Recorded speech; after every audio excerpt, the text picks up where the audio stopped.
Hey guys, this is Dr. Hub. In case you haven't subscribed, please do subscribe for updates. Colorectal cancer, and we are seeing the Duke's criteria. So this colorectal cancer and the Duke's criteria, there are different stages. So first is the stage 1. That is stage A. It is nothing but the invasion of, but not breaching the muscularis propria. So it means that there is an invasion and it is not breaching, it does not breach the muscularis propria. Now let's move on to B. The B is for the breaching the muscularis propria. It involves the muscularis propria but not involving the lymph node. Stage 3. Stage C is when the lymph node is involved.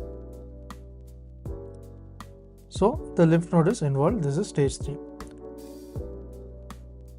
So the stage, there is also a stage D.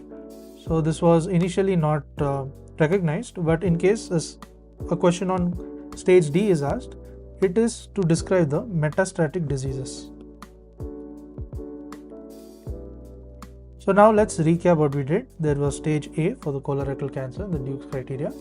This means that there is an invasion, but it doesn't reach the muscularis propria.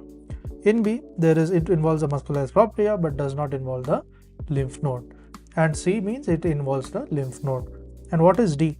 D means it is nothing but it is involving a metastatic diseases.